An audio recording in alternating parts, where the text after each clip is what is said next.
Hello दोस्तों, मैं हूँ ज़ारा। कैसे हैं आप सब? उम्मीद करती हूँ आप सब अच्छे होंगे। आज की हमारी कहानी है सीख जो जीवन बदल दे। एक राजा था जिसका नाम रामदन था। उनके जीवन में सभी सुख थे। राज्य का काम काज भी ऐशो आराम से चल रहा था।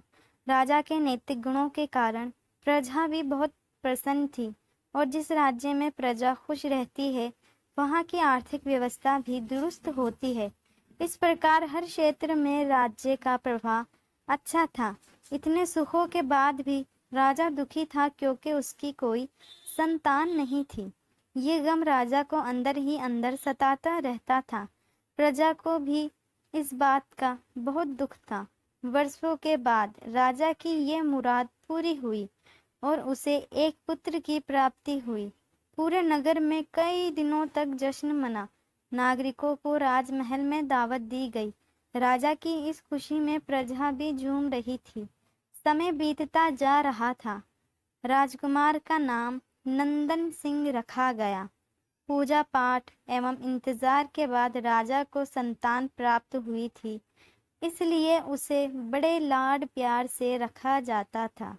लेकिन अति किसी बात की अच्छी नहीं होती। अधिक लाड ने नंदन सिंह को बहुत बिगाड़ दिया था। बचपन में तो नंदन की सभी बातें दिल को लुभाती थी, पर बड़े होते होते यही बातें बदतमीजी लगने लगती है। नंदन बहुत ज्यादा जिद्दी हो गया था। उसके मन में अहंकार आ गया था। वो चाहता था कि प्रजा सदैव उसकी जय जयकार करे, उसकी प्रशंसा करे। उसकी बात ना सुनने पर वो कोलाहल मचा देता था। बेचारे सैनिकों को तो वो पैर की जूती समझता था। आए दिन उसका प्रकोप प्रजा पर उतरने लगा था। वो खुद को भगवान के समान पूजता देखना चाहता था। आयु तो बहुत कम थी, लेकिन अहम कई गुना बढ़ चुका था। नंदन के इस व्यवहार से सभी बहुत दुखी थे। प्रजा आए दिन दरबार में नंदन की शिकायत लेकर आती थी, जिसके कारण राजा का सिर लज्जा से झुक जाता था। ये एक गंभीर विषय बन चुका था। आए दिन उसका प्रकोप प्रजा पर उतरने लगा था। वो खुद को भगवान के समान पूजता देखना चाहता था। आयु तो बहुत कम थी, लेकिन अहम कई गुना बढ़ चुका था।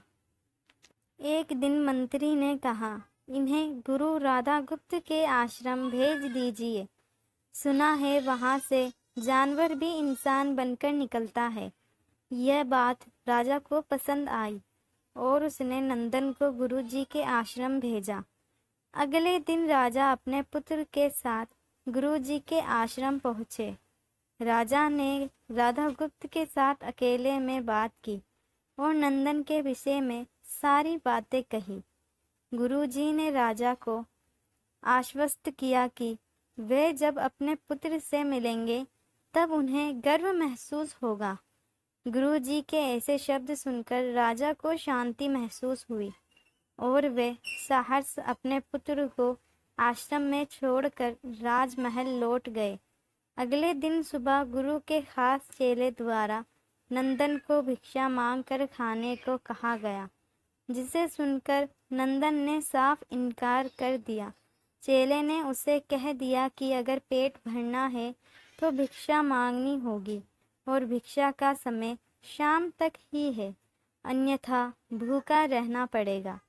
नंदन ने अपनी अकड़ में चेले की बात नहीं मानी और शाम होते होते उसे भूख लगने लगी, लेकिन उसे खाने को नहीं मिला। दूसरे दिन उसने भिक्षा मांगना शुरू कर दिया। शुरुआत में उसके बोल के कारण उसे कोई भिक्षा नहीं देता था, लेकिन गुरुकुल में सभी के साथ बैठने पर उसे आधा पेट भोजन मिल जाता था।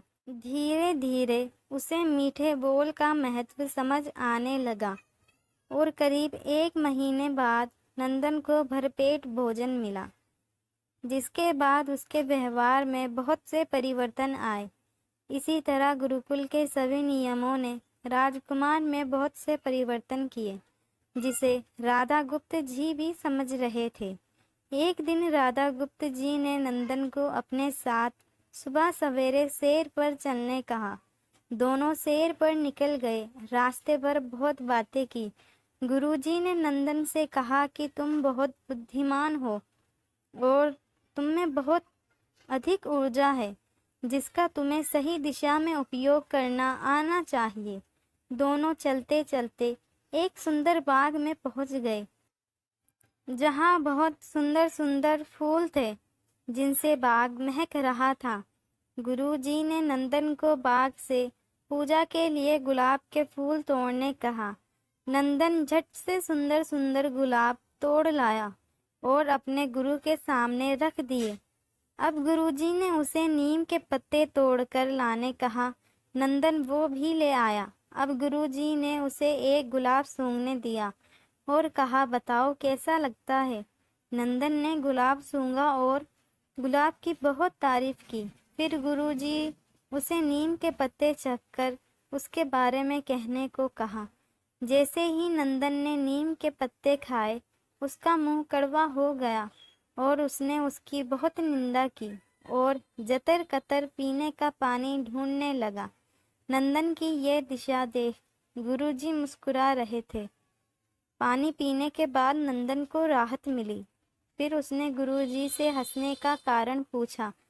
तब गुरुजी ने उससे कहा कि जब तुमने गुलाब का फूल सूंघा तो तुम्हें उसकी खुशबू बहुत अच्छी लगी और तुमने उसकी तारीफ की, लेकिन जब तुमने नीम की पत्तियां खाई तो तुम्हें वो कड़वी लगी और तुमने उसे थूक दिया और उसकी निंदा भी की। गुरुजी ने नंदन को समझाया, जिस प्रकार तुम्हें जो अच्छा लगता है तुम उसकी तारीफ करते हो, उसी प्रकार प्रजा भी जिसमें गुण होते हैं उसकी प्रशंसा करती है। अगर तुम उनके साथ दुर्व्यवहार करोगे और उनसे प्रशंसा की उम्मीद करोगे तो वो ये कभी दिल से नहीं कर पाएंगे। इस प्रकार जहाँ गुण होते हैं वहाँ प्रशंसा होती है। नंदन को सभी बातें विस्तार में समझ आ जाती है और वो अपने महल लौट जाता है। नंदन में बहुत परिवर्तन आता है और वो बाद में एक सफल राजा बनता है। तो दोस्तों, आपको ये कहानी कैसी लगी मुझे कमेंट में बताइए, और वीडियो अच्छी लगी हो तो इसे लाइक कीजिए और ऐसी ही और वीडियो देखने के लिए मेरे चैनल को सब्सक्राइब कीजिए। मिलते हैं अगली वीडियो में, तब तक के लिए बाय।